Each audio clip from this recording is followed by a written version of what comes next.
We also focused a lot on our back end. How do we retain customers? How do we make sure our lifetime value of our customer is where we want it to be? And how does our website convert? And then we started investing in SEO and Google Ads, because I realized that if we can just make sure our back end is all set, then just anything that comes in is that much more valuable. 1, 2, 3, 4. Welcome to the Small Business Mentor podcast, where we shine a light on the black holes of business growth with your host, Alan Pence. In each episode, we explore the leaps and bounds entrepreneurs make as they push their businesses beyond the 1 million mark into the realm of professional sustainable growth. Stay with us as we navigate the journey from brute force to finesse.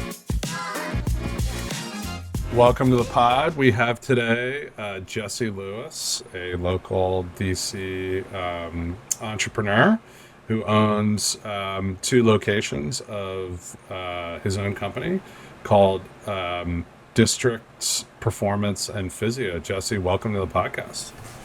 Thanks for having me, Alan. I'm excited to be on. I've been nerding out on your podcast since it's come out, and I've learned a lot. So happy to be on today. Awesome. So why don't you describe the business a bit? Is it mainly physical therapy?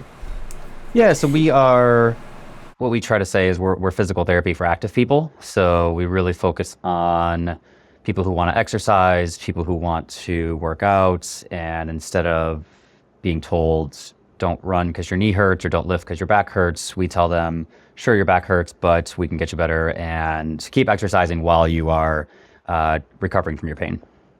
That's awesome. And I kind of look at your type of business as sort of it's a location-based, and not just, it's like a retail location-based business. So I think it's kind of extensible to all those sorts of things. And why don't you talk a little bit about opening the first location and then getting to that second?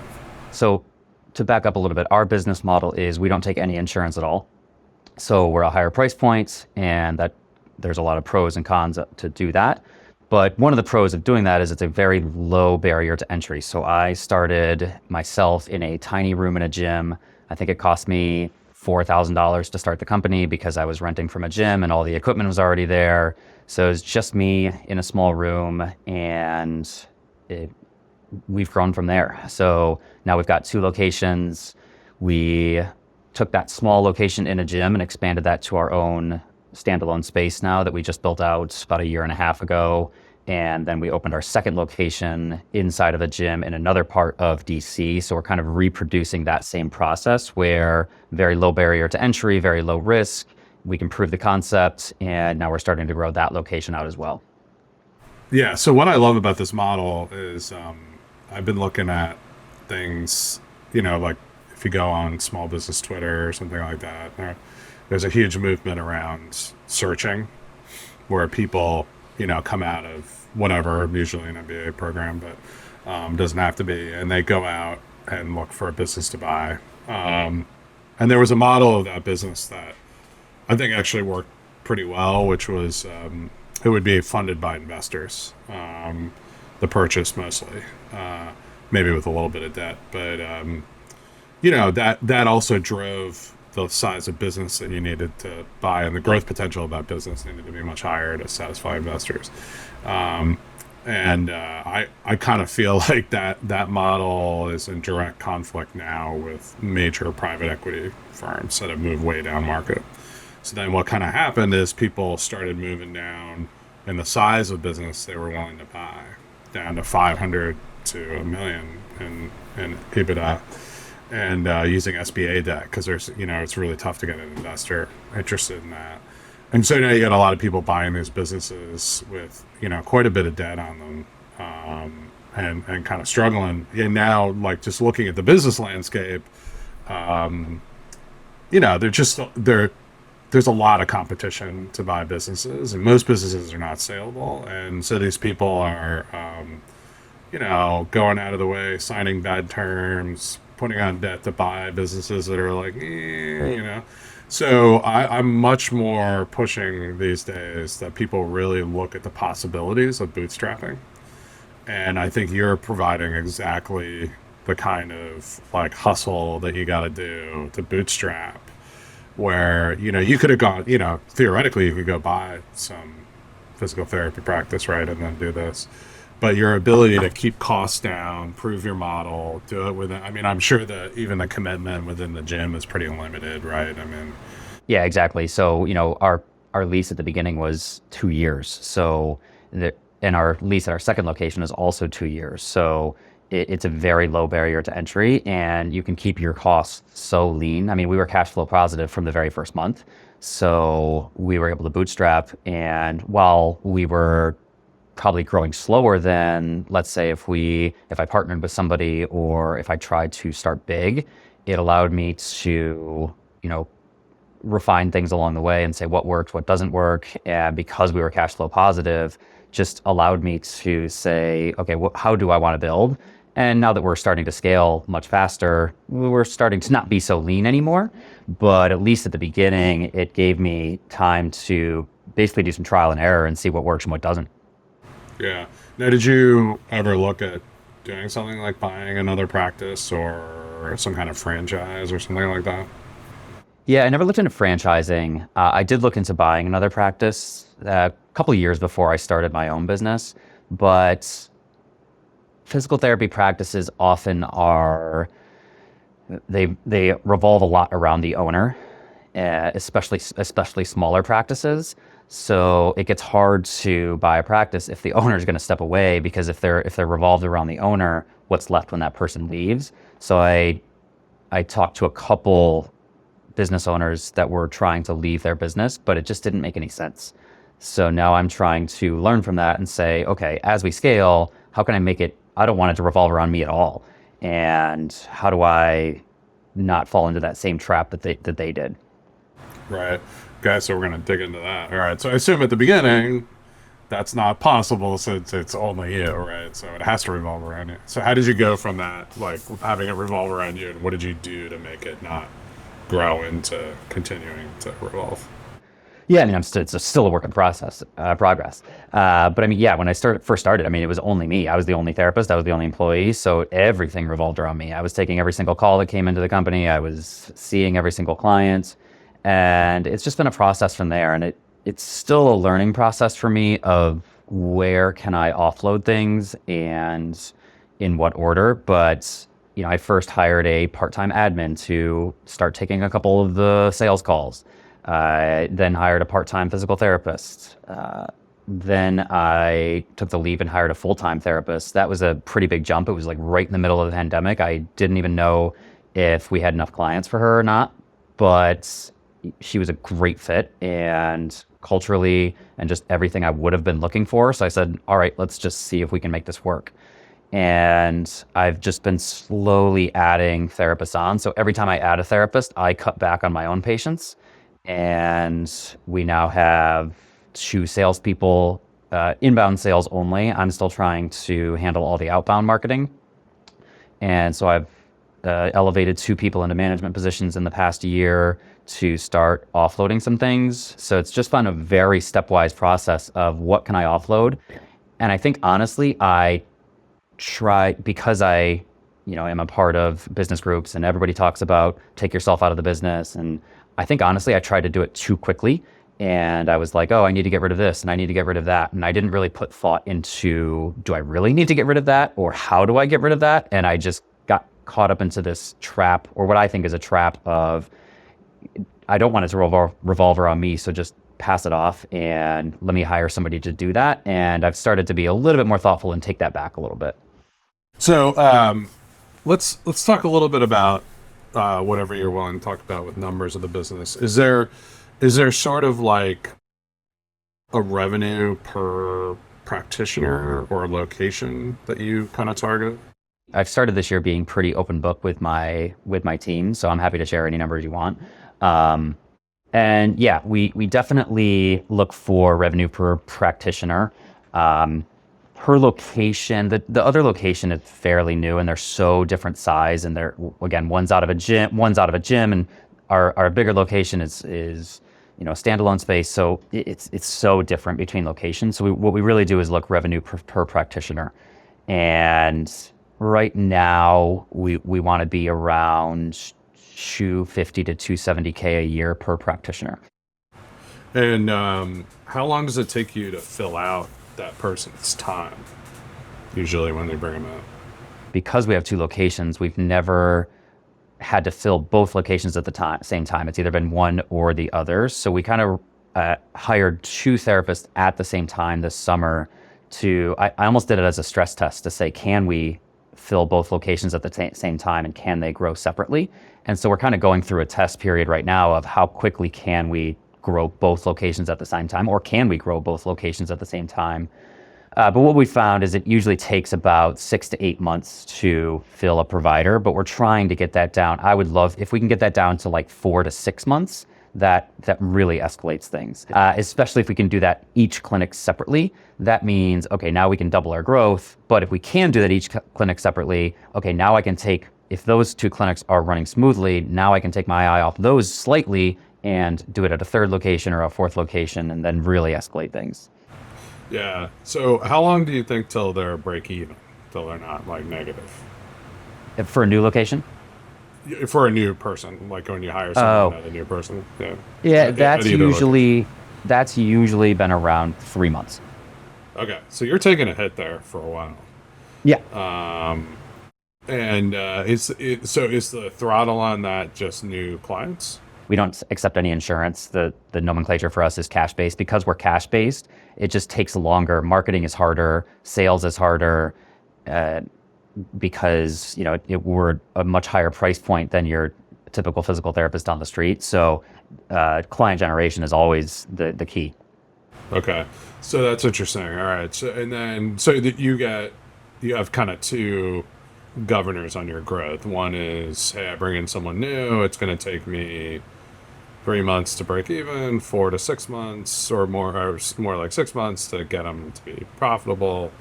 And then the second governor is going to be, I can only fit so many physical therapists in a space, right? So you eventually run out of space in locations. And then the 3rd governor is finding talented people to do that. So those are definitely the three levers that I have to constantly be figuring out which one do I need to focus on right now. Right. And then how difficult is it to like turn someone into your type of physical therapist? So that's something I try to constantly do, is I'm trying to constantly cultivate a bench that we can have therapists that I know and have been talking to for a year that I can reach out to and say, hey, we finally have an opening. Are you interested? This summer, because we hired 2, but then we also lost another. So we're actually trying to hire 3 in a very short period of time. We kind of ran through our bench a little bit, so I'm recultivating that bench a little bit, and so it hasn't been that hard up until now, but we're struggling a little bit to fill this next position. Yeah, and revenue is where now? Like on so last year we just passed $1 million, like $3,000 over $1 million, and this year. We lost therapists, but I'm still projecting probably like 1.4.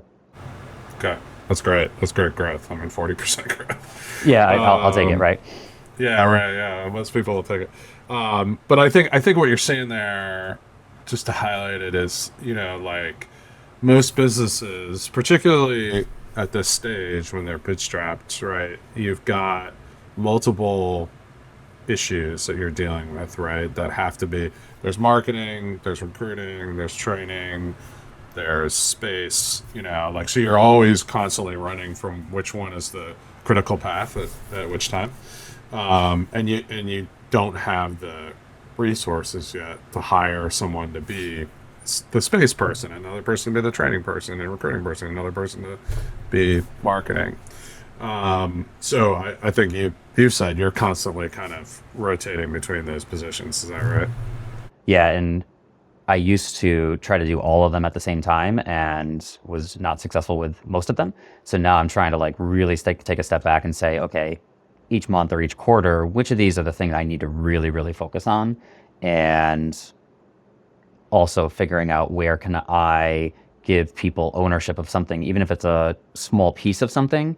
How can I give them a small ownership of something, and then that allows them to be successful, but also even if it's not a full role, allows me to take back 2 hours a week, 3 hours a week, and then it just starts to add up. So essentially, the real governor on your business is your time, right? And maybe a little bit of resources on Google Ads or something, right? But okay, so and then you said you brought in some management. You elevated a couple of people. So what did you target for those elevations? What are they handling? Yeah, so one person is my manager at the second location. So she's always been a manager, but she was managing herself. And now we just hired another therapist over there. So she's now managing him and also responsible for part of the growth of that and part of that culture over there. So, she's kind of in charge of that smaller clinic, and hopefully will help that grow.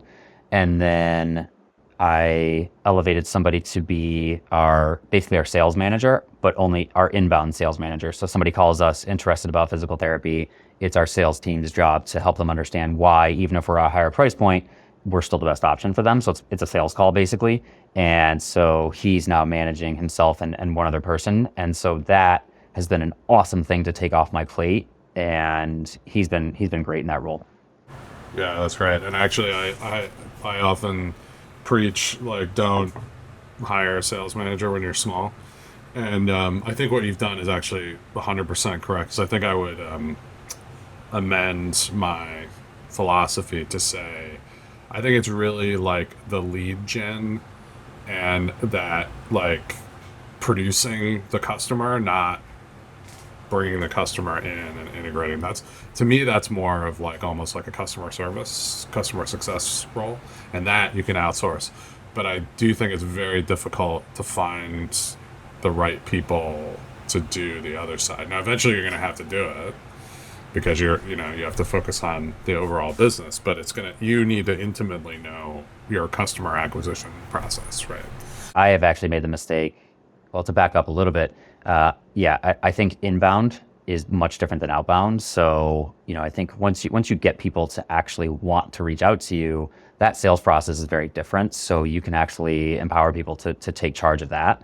But I've made the mistake of, because I don't like marketing, I've tried to outsource our marketing a lot. And I just wanted somebody to like do it all.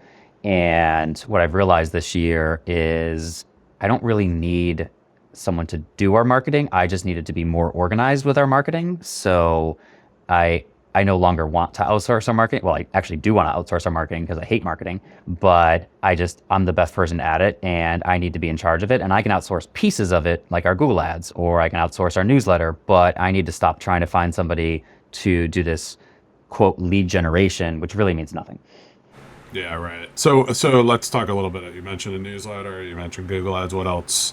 Like what tends to work? Is there like a predictable cycle to it? Yeah, so when we first started, it was purely me going out in the community and building relationships.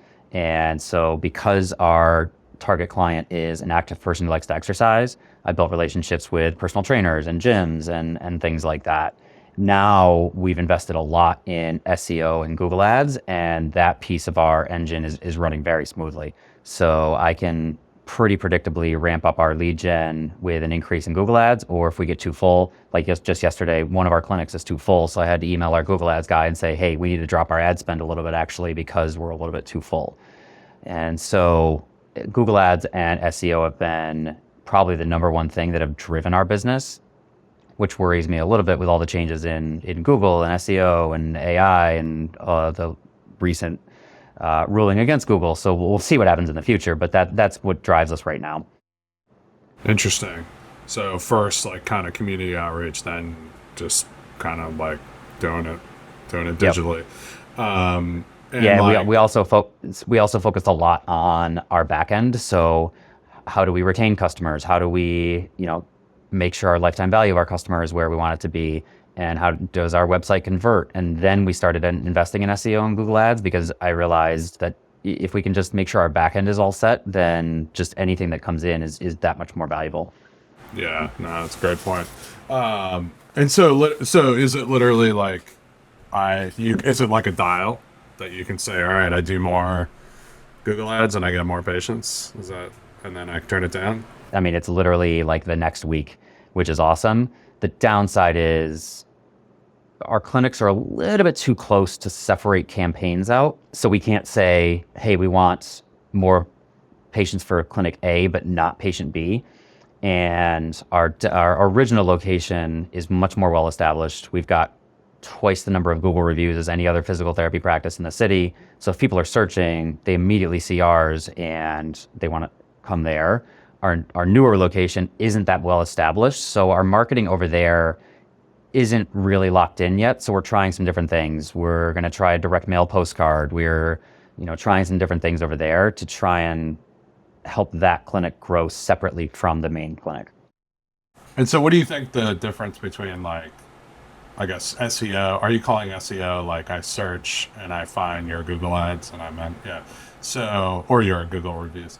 How much do you think is coming in from that versus like direct advertising? Probably about 50-50. It depends on the month, right? So there's some months when we were really full earlier in this year, we actually turned our Google ads completely off because we just didn't have any space for anybody. So we still got a good number of people finding us through the SEO piece. But then, when we hired 2 new therapists, I ramped them way up and more than we've ever spent just to see. I don't even know what our ceiling is on our ad spend. So we ramped it way up, and then the percentage was way higher, Google ads versus SEO. So it really depends on what's our availability on the schedule right then. Yeah, because what I was going to say is, like, one concern I would have is, like, it would take some period of time for a clinic to become mature, right? To have the reviews and get that organic. But it sounds like you can just dial up the ads in the meantime and then dial them down as it balances out.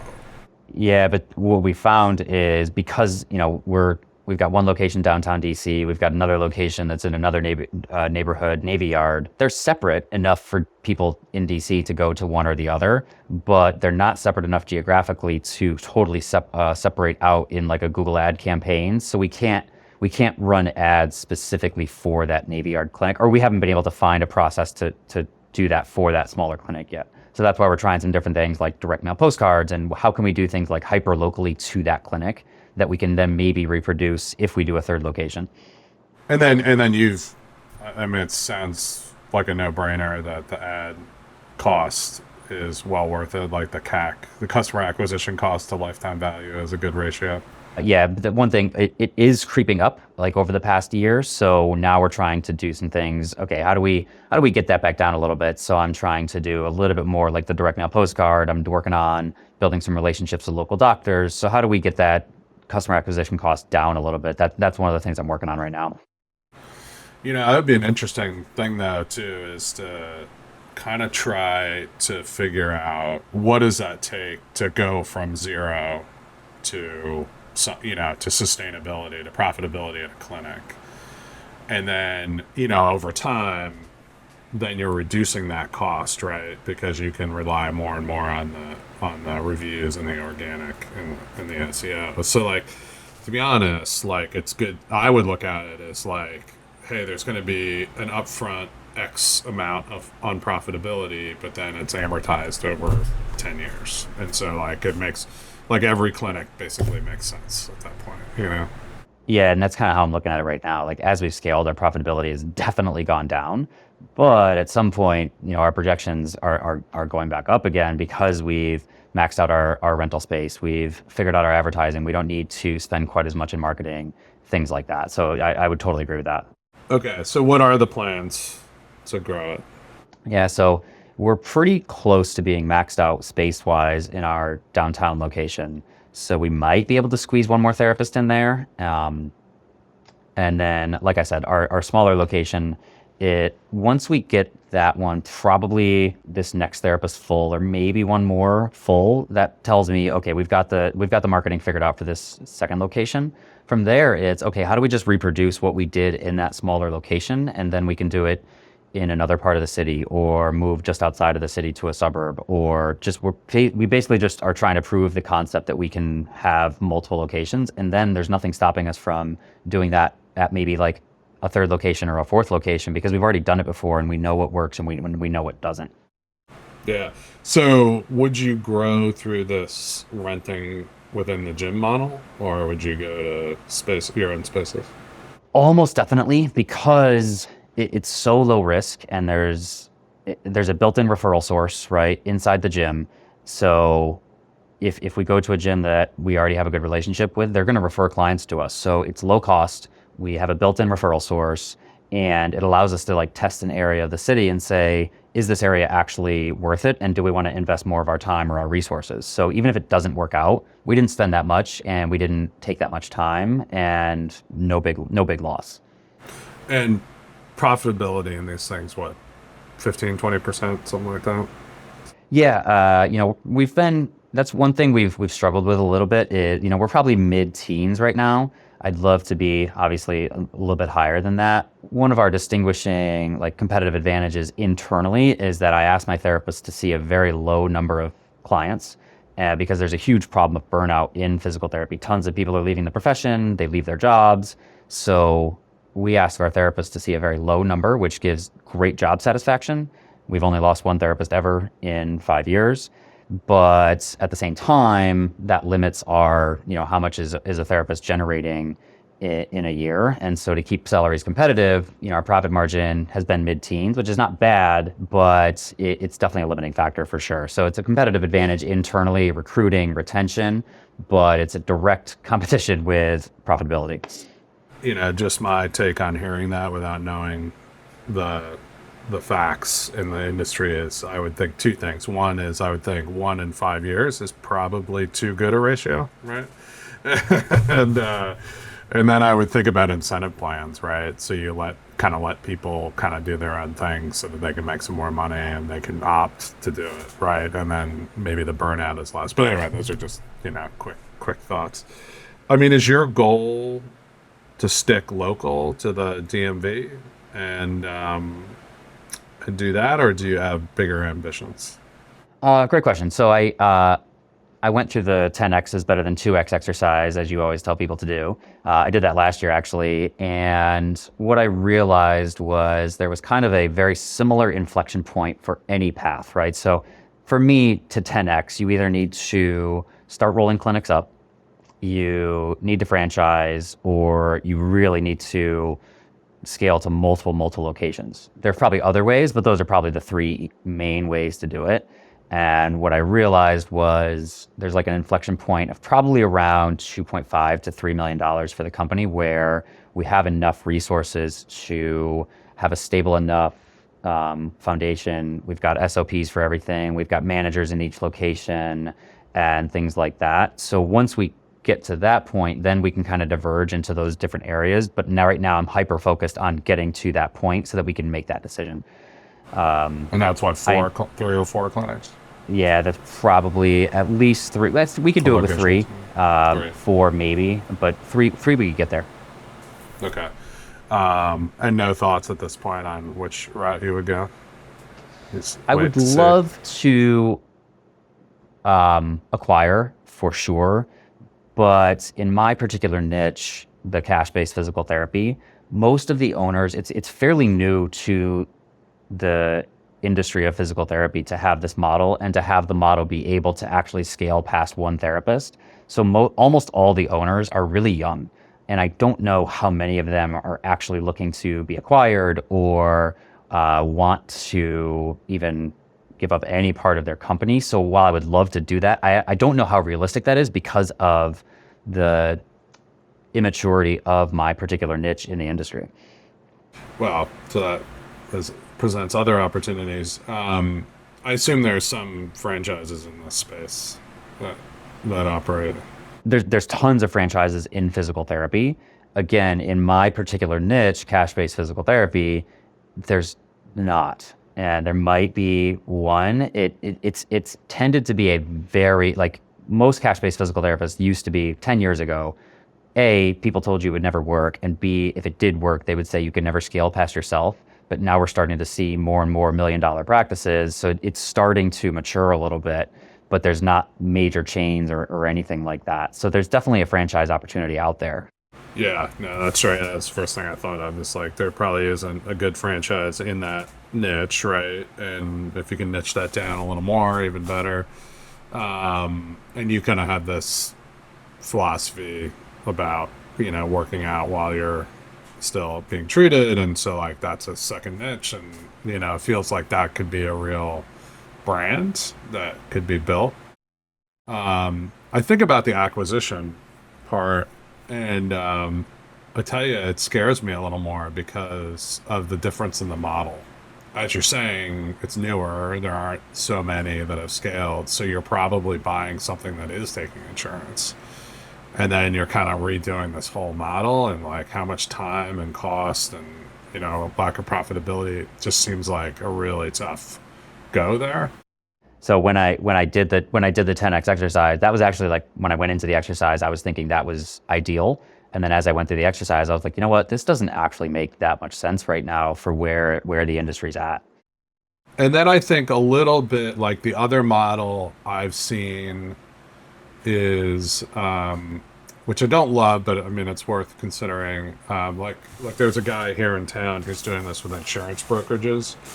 And what he does is basically say, hey, you're $1 million, whatever they are at their stage. Small, you have a client set, but you're very local, hyper local. You're not scaling. You're not going to get past where you are, basically. And like, if you're kind of doing like a multiple arbitrage thing with them, and you're saying, hey, roll stock. I think they give them probably some cash. They raise money, and then they kind of, like a PE play where they roll the rest of their equity into the overall entity. And then the idea is, hey, we're all growing this. You're an owner. That's sort of it's like a franchise acquisition play, kind of hybrid. I don't think they, like the way they sell insurance doesn't change. So I don't think they need to have a bunch of franchise-like rules, right? So that probably is a difference. But it's like multiple arbitrage. It's like, hey, your $1 million practice isn't worth much because of this, but if you roll it into a $50 million practice, you're going to get 5 more turns of EBITDA, and we're going to take 2 of those, and you're going to take 3 or whatever, and like as a result, you're building this bigger entity that you could then sell or whatever. And the problem in that model is you definitely, once those people are equity in, they're going to want their equity out eventually. And there's some stuff I've heard where people like have a secondary market, people can buy out, sell out over time, and other people can buy in, so you can do stuff like that. But generally, people are pushing for that strategic exit where you get the biggest multiple. Yeah, it's interesting. It sounds like the major benefit there is the exit and the EBITDA multiple, and you really need everybody to be bought into 5 years, 7 years, 3, whatever. We're looking to exit at that point. So that's interesting. It also has sort of a snowball effect, right? So like, someone's not going to really buy the story when it's like 8 clinics and they're the 9th, right? But when you're 50, 80 and they're the 81st, they love that story, right? Because immediate multiple. So there's a lot of work to be done to get there. So, and then franchising has its own risks and rewards, right? And then it can be, because it really does, like talking to some of the people that have done it, you really go from being a provider of whatever service or product it was to running a franchise company. I mean, and they're all kind of the same. And there's lawsuits and all that kind of fun stuff. But, well, that's great. But I mean, at least, you've got a path ahead of you. I've got 3 or 4. Now, I'm curious, what about just organic expansion over? I mean, is it like you saturate an area too quickly, or what's the stopping at 3 or 4? This inflection point. Yeah, that inflection point is just like that then gives us enough resources, and it kind of proves our model even more that we could do it in multiple places. So at that point, organic actually, to me, probably is my most attractive option. And we just say, okay, can we do different neighborhoods in DC, but also then let's start to go to outside of DC, and not necessarily hyper-local, but there's no reason to go to Philadelphia when we can go into Virginia and Maryland. And, can we get to 5 or 6 clinics? Even that's pretty rare in the cash-based world. So, there's no reason to stop at 3 or 4. That's just like the next inflection point. But from there, I think probably organic is going to be the best decision. But I've got a couple years to figure that out, and I'll do the 10x. I'll do the 10x exercise again, and we'll see what happens. Right. And of course, I guess the other option is you go raise money to just open more clinics, right? And you can acquire or not acquire or whatever. So that's the other option. I like the idea that this is like kind of newer model, couple of niches. You're building out, and one thing I wanted to emphasize to people is like how you're building out SOPs for everything, right? Like everything's supposed to be run by an SOP. You're basically turning it into a franchise before it is a franchise, right? Trying to, yeah. And, I think I tried to do that too quickly at first. And I was like, oh, we need an SOP for everything right now. And that probably wasn't realistic at the time. So now we're just starting to slowly build them out piece by piece because I don't have the resources or the people to, make a totally perfect franchise playbook at this point. But we can at least build things out as we go. All right. So that's a great point. So I've actually made this point before that, yeah, when you're like 500 to a million, maybe even, like you're basically doing everything and figuring out everything. And so there's no SOP. What's the point of the SOP? Because you're not teaching anyone else how to do anything because you're doing it. But it's really when you're making that change to like, I need to turn this into something where somebody else can do it 85% as well as I can. That's when you need the SOP. So before that, you should just sell, right? Do more, get more customers. And that was my mistake is I tend to be like a hyper organizer. So I think everything needs to be like perfectly organized and we're not organized enough and this isn't detailed enough. And I tried to outsource the marketing and do the SOP piece where I should have totally reversed that and just focused on not try to offload the marketing way too early. Tell me a little bit about your culture efforts. So we have on the board behind you, it's a brainstorm. Yeah. See how my brain works behind me. For those on the podcast, it's a mess. Yes, I mean, one thing that we have our core values and we're pretty solid on our core values. But what I realized is we're pretty solid on our core values externally. But we haven't necessarily defined what our core values look like internally. So I do a yearly survey every year. And one of the things that people said on the survey last year was, would love to collaborate a little bit more with people. We could probably work on communication. So I said, great. When we did our yearly plan, I said, let's plan on Q3. We're really going to focus on collaboration and see more communication. And so the first step, what we realized is we first need to define, like, what do we want that to look like? So we're working right now. I brought in a leadership coach. He's working with my team to just talk through what does communication look like and what does it look like to show up for each other. So we're trying to focus on that culture and communication piece because again, we don't pay top of the market, but I want people to love working here and that's our competitive advantage. So really spending time and making it intentional. What does our culture look like? Otherwise, I think a lot of physical therapy companies, culture kind of gets away from them. There's no intention behind it. So I'm trying to make sure that that's again a competitive advantage for us. That's cool. One thing that we found that worked that I've been kind of talking about more, and this does take you have to be in business for a little longer, but I started looking through reviews that we did. So we document reviews and, but you don't necessarily have to have the documents, but it's like, when you ask people who's good at their job or like why someone got fired or why someone got promoted and you just listen to the words that people use, those are like your values. We tended in the early days when we did our values to be very like aspirational. And so it's like, oh, we want to be like this, but it was like, are we like that? No. And like often our aspirations sound good, but we actually don't really want them. And again, I think this might be a maturity thing too. I've been in business for 17 years.